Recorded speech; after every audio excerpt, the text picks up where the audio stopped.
Баршаңызға сәлем, сіздермен Ақбала.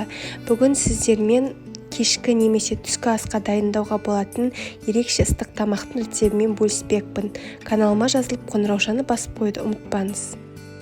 Ол үшін ең алдымен кішкентай пиязды және бір тістес сарымсақты ұсақтап турап аламыз.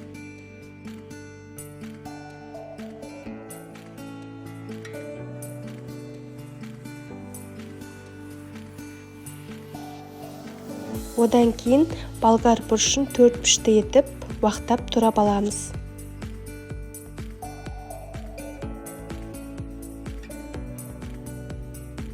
Одан кейін қызып тұрған майда фаршты қуырып аламыз. Бір-біріне қатты бірігіп кетпеуіне мән бергендеріңіз дұрыс. Одан кейін татымына қарай тұз бен бұрыш қосып, толықтай суы тартылғанша күтеміз.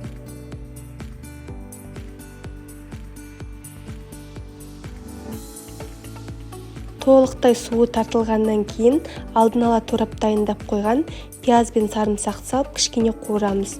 Одан кейін туралып тұрған болгар бұрышын салып, тағы да араластырып қуырылғанын күтеміз.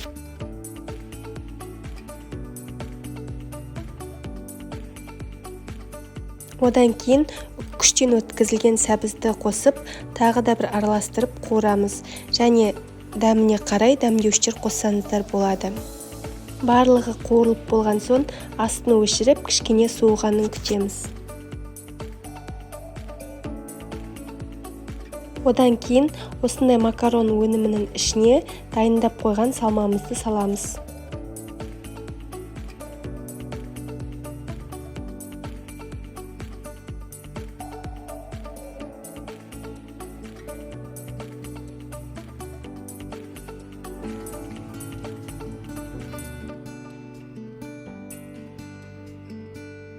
Ендігі кезекте қызанақты осылай кірес етіп турап, қайнап тұрған ыстық суға саламыз.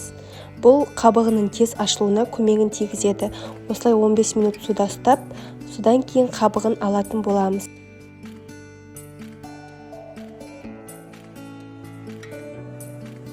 Қабығы ашылған қызанақтарды блендердің көмегімен езіп аламыз. Одан кейін бір кішкентай пиязды ұсақтап тураймыз.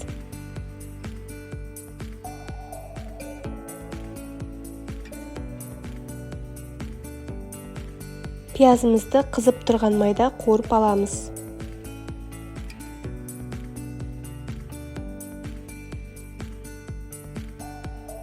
Одан кейін блендермен езіп алдын ала дайындап қойған қызанақты қосып, тағы да кішкене қуырамыз.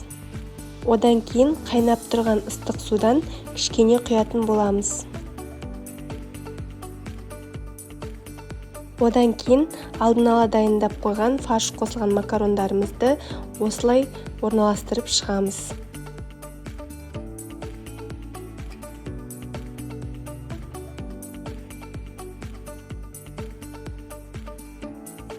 Суы аз болған жағдайда үстіне тағы да кішкене су құямыз. Өйткені макарондарымыз батып тұруы керек. Және ең соңында тағы да кішкене тұз бен бұрыш қосып жібереміз.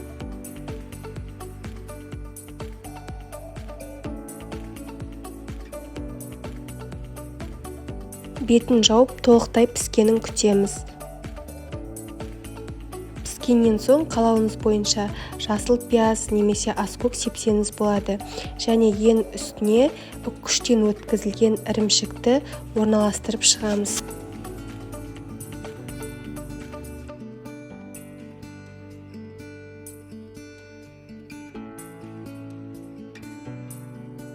Мінекей осымен ерекше дайындалған макарондарымыз дайын. Барлығыңызға ұнайтынына сенімдімін. Жасап көріңіздер, ас болсын.